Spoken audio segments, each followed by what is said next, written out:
Welcome back to my channel, Nadi Atmaka Aqua Tips.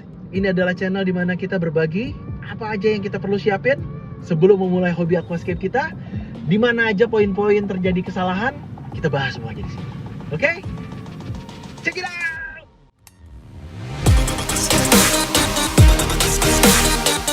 Nah, sekarang saya akan bahas tentang teknologi dalam aquascape. Nah, kalau kemarin kan, atau di video yang sebelumnya saya sudah bahas, atau di video yang lain saya sudah bahas tentang low tech system aquascape. Di sini saya akan bahas tentang high tech system aquascape. Nah, apa sih high tech aquascape? Aquascape lagi. Aquascape. High tech aquascape, aquascape dengan teknologi yang tinggi, yang lebih rumit, yang lebih heboh, dan yang pasti lebih menghabiskan uang. Bukan menghabiskan sih, lebih banyak mengeluarkan uang atau lebih banyak mengeluarkan modal. Tentu juga di dalamnya included, semakin high tech juga semakin rumit maintenance-nya, ya. Kenapa disebut sebagai high tech system aquascape dan apa aja yang diperlukan supaya aquascape kita mumpuni untuk disebut sebagai high tech aquascape? Langsung aja yang pertama, aquascape high tech adalah aquascape dengan teknologi yang sangat tinggi dan beragam. Contohnya seperti filter. Pertama, teman-teman harus memilih filter yang tepat. Rata-rata, saya nggak bilang semuanya ya, rata-rata di high tech aquascape memiliki bukan cuma satu sistem filtrasi. Biasanya mereka memiliki dua, bahkan lebih, mungkin lebih. Tapi minimal mereka memiliki dua sistem filtrasi. Yang pertama adalah filter under gravel. Filter under gravel adalah filter di dasar. Jadi ditaruh dulu, diletakkan nih seperti ini. Ini adalah filter under gravel. Diletakkan dulu filternya seperti ini, lalu ada tiang naik ke atas, nanti jadi sirkulasi, jadi sedot ke bawah, disedot ke bawah. Jadi kotoran-kotoran yang memang udah ada di dasar nggak akan naik. Amonia jadi tertahan di bawah. Amonia yang di substrat atau di dalam substrat tidak naik dan tertahan ke bawah. Intinya seperti itu, terfiltrasi di bawah, tertahan di bawah. Posisi under gravel, teman-teman taruh filternya seperti ini, lalu dimasukin sebelum teman-teman masukin substrat, maksudnya adalah lalu tatakannya itu dikasih biofoam. Daripada kapas, lebih baik dikasih biofoam supaya nggak gampang mampet gitu ya. Dan tata letak luas biofoam ini adalah 60% dari luas akuarium gitu ya. Jadi hitung aja 60% luasnya kira-kira berapa. Berarti kan setengah lebih sedikit gitu kira-kira. Yang berikutnya adalah teman-teman menentukan substrat.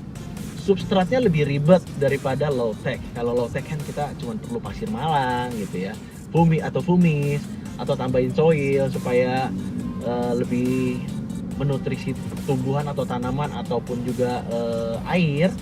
Di sini teman-teman lebih banyak ragamnya. Contohnya teman-teman memilih substrat yang diawali dengan pemberian pupuk dasar.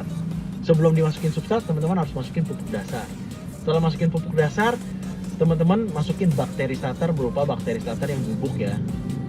Baru masukin lagi si pasir malangnya gitu ya. Tapi pastiin bakteri starter maupun juga apa tadi namanya, pupuk dasar itu tidak di area filter. Jadi dibatasi ini area filter, jangan di posisi yang ada kapasnya atau daerah tarikan. Pastiin dulu diisi dulu pasir malang, baru masukin atau letakkan si bakteri starter di posisi terpisah dengan si pupuk gitu ya. Setelah dilapisin pasir malang ataupun fumis, lapisin yang banyak pasir malang atau fumisnya supaya lebih irit. Nanti kan kita bakal bikin lebih tebal kan, lebih tebal. Baru nanti di atasnya kita taruh soil supaya lebih irit. Jadi kita tebelinnya di pasir malang ataupun fumis saja. Kenapa pakai pasir malang atau fumis? Seperti yang saya bilang, karena dia kasar dan berongga sehingga memungkinkan oksigen masuk, sehingga bakteri baik, tadi ada bakteri starter kita masukin, sehingga bakteri baiknya berkembang lebih baik dan mereka hidup lebih lama. Karena perkembangan bakteri baik membutuhkan oksigen gitu kira-kira ya.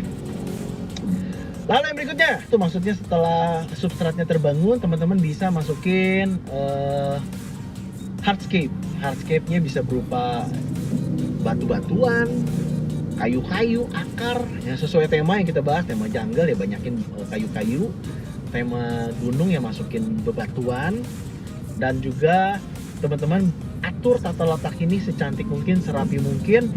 Dan biasanya para high tech bahkan di dalam menyusun hardscape mereka memakai desain gitu. Ada beberapa menggunakan kamera sebagai desainnya supaya membentuk kerucut, karena semua ada hitungannya ya, mengerucut, mengecil atau mengecil ke belakang atau membesar ke belakang ya.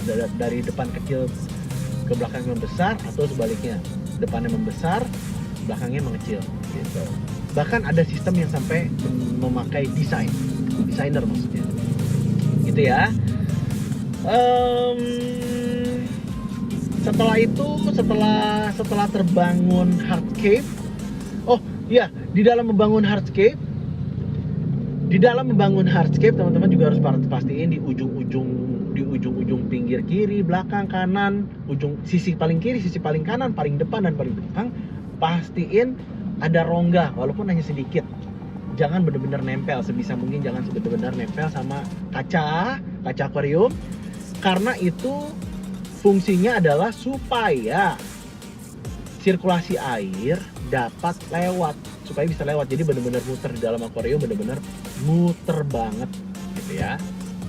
Dan memperkecil kemungkinan alga muncul dan memperkecil penumpukan amonia. Biasanya amonia kan numpuk di area-area yang tidak dilewati air ataupun di area-area yang tersembunyi, sehingga waktu kita water changing kurang tersedot atau susah dalam penyedotan melalui selang gitu ya. Lalu yang berikutnya, mulai kita planting itu kita mulai nanam tanaman-tanaman kecil. Maksudnya mulai melakukan penanaman. Biasanya melakukan penanaman dimulai dari benih di substrat itu, di pinggir-pinggir kita kasih benihnya dari biji-bijinya segala macam, ataupun sudah mulai tumbuh tunasnya kita tancepin pakai pinset gitu ya. Nah, jadi biasanya di low tech kita menanam tanaman yang udah jadi, tanaman pot. Di high tech kita menanam benar-benar dari benih maupun juga dari tunas gitu kira-kira. Kebayang kan kalau tunasnya mati gimana? Kalau benihnya nggak muncul gimana? Semuanya duit kan? Nah, untuk benih muncul butuh apa? Butuh pupuk yang bagus, butuh sirkulasi yang baik, butuh filtrasi yang baik. Nah, itulah disebut kenapa high tech. Begitu tanaman ini muncul, tanaman itu butuh cahaya, teman-teman. Butuh cahaya untuk fotosintesis, juga butuh CO2. Makanannya tanaman adalah CO2. Oleh karena itu, di high tech, karena memiliki tanaman yang rumit, memiliki tanaman yang cukup banyak, maka tidak cukup CO2 yang berasal dari, jadi membutuhkan tambahan suplai CO2 dari tabung. Nah, oleh karena itu mulailah dimasukkan tabung CO2 aja dimasukin ya. Artinya kita mulai mempersiapkan atau men-setting CO2 yang berasal dari tabung. Tabungnya biasanya di bawah ataupun di belakang akuarium, dengan ada sistem tuh pipanya kayak gini nih, pipanya kayak gini. Nah, itu butiran-butiran itu CO2, butiran CO2 yang masuk ke dalam akuarium atau ke dalam air. Juga mulai lagi diperhatikan lagi suhu dalam air itu berapa sih. Nah, ada lagi termometernya. Nih termometer ini nih ditempelin di dalam akuarium, karena ada tanaman-tanaman tertentu yang nggak bisa hidup pada suhu tertentu, ada ikan-ikan tertentu yang tidak bisa hidup dalam suhu tertentu. Makanya mereka meletakkan, para pro meletakkan termometer di dalam akuarium.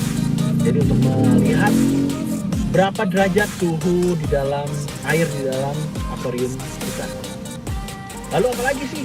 pH-nya berapa sih? pH-nya ada lagi pH meter. Nih pH meter nih. Nih dari pH meter ini ditembak seperti pulpen. Nanti dilihat tuh. Oh, jadi kayak kita nembak suhu tubuh. Cetek. Nah, itu ada tuh berapa pH-nya gitu. Atau kalau ada yang lebih akurat suka pakai pH meter, pakai yang kertas-kertas begini. Nah, seperti ini nih. Kertas ini melihat lebih banyak yang bisa dilihat, pH airnya berapa, terus K-nya berapa, segala macamnya lah lebih banyak yang dilihat.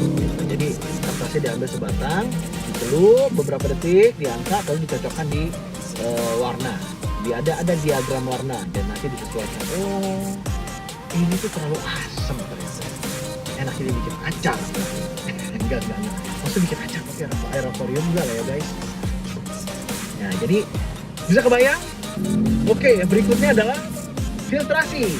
Kalau di high tech karena tanamannya banyak, sistemnya juga heboh banget di dalam akuarium, teman-teman nggak bisa pakai hang on back filter. Hang on back filter tidak cukup memadai untuk memfiltrasi kotoran maupun ya apapun lah ya yang di dalam air akuarium kita tidak cukup baik. Mungkin untuk awal-awal cukup ya, untuk supaya airnya jadi nature aja cukup.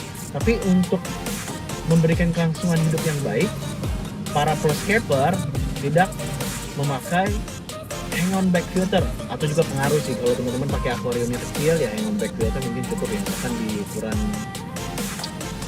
20 cm, akuarium 20 cm, hang on back filter saya rasa cukup ya. Bakal berlebih-lebihan kalau teman-teman pakai canister. Nah, biasanya di 60 cm ke atas para proscaper udah nggak pakai, atau 40 ke atas kali ya, udah nggak pakai hang on back filter lagi. Mereka pakainya canister. Canister itu cukup dan cukup komplit dalam satu ya versi heboh lah, atau versi the bestnya atau versi profesionalnya dari hang on back filter. Jadi arusnya ada, filternya artinya air yang disedot dan disariknya ada, skimmernya juga ada gitu. Jadi para pro biasanya memakai canister untuk seperti ini. Nah, ini harganya juga nggak murah teman-teman.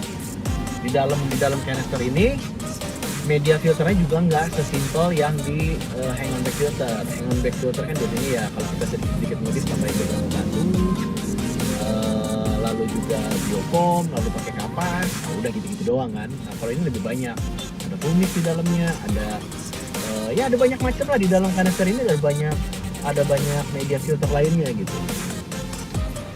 Jadi karena tanaman itu berfotosintesis gitu ya. Dalam proses fotosintesisnya tanaman, semakin banyak tanaman berarti kan semakin menghasilkan sisa-sisa fotosintesis. Sisa-sisa fotosintesis itu berupa lemak atau minyak yang akan mengambang di permukaan. Semakin banyak minyak yang mengambang, semakin sulit cahaya masuk dan semakin sulit oksigen masuk, dan juga semakin jelek pastinya ya.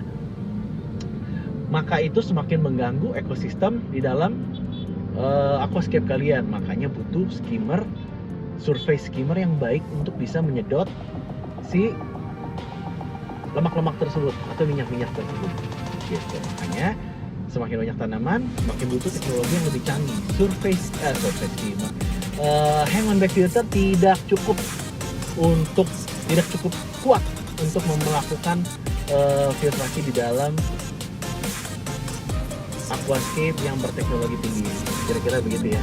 Karena tumbuhan membutuhkan cahaya untuk berfotosintesis atau berkembang biaknya, artinya semakin banyak teman-teman menumbuhkan tanaman di dalam akuariumnya teman-teman, dan semakin beragam tumbuhan-tumbuhan tersebut, artinya teman-teman juga membutuhkan cahaya yang beragam pula, warna, baik dari segi warna maupun dari segi mati dan hidupnya cahaya.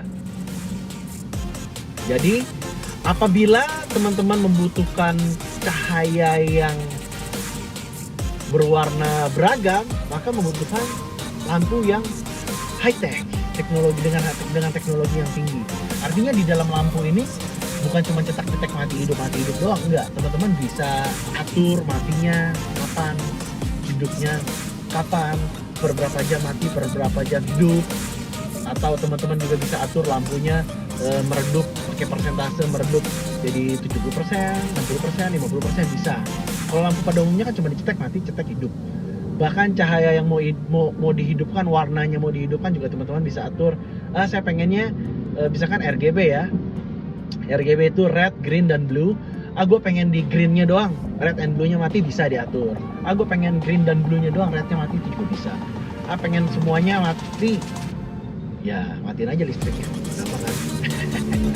Jadi itulah kenapa disebut sebagai high tech sistem di dalam aquascape ini gitu. Jadi teman-teman membutuhkan teknologi-teknologi yang canggih atau bahan-bahan yang canggih, disebut sebagai high tech sistem di dalam aquascape. Nah, kenapa disebut high tech? Teman-teman bisa bayangin kan, lampunya canggih, filtrasinya canggih, substratnya canggih gitu, semuanya canggih. Jadi mau pilih yang mana ya? Low tech atau high tech? Teman-teman bisa lihat dari temanya teman-teman, atau mau lebih nyolot lagi artinya teman-teman bisa lihat dari penghasilannya teman-teman. Kalau teman-teman juga belum siap atau belum ngerti-ngerti banget, mendingan kita coba dari low tech. Begitu kalian udah makin canggih, makin jago dan makin berpengalaman, teman-teman bisa pilih high tech. Balik lagi, tips-tips yang diberikan teman-teman harus adaptasi lagi dengan situasi air, situasi lingkungannya teman-teman. Karena situasi berbeda bisa menghasilkan hasil yang berbeda pula. Itu dari saya, Nadiat Maka. Terima kasih menonton Nadiat Maka Aqua Tips. Semoga tips-tips ini bermanfaat karena memang channel ini dibuat supaya teman-teman bisa mengerti bahkan sebelum teman-teman memulai setting atau setup aquascape-nya teman-teman. So, ciao!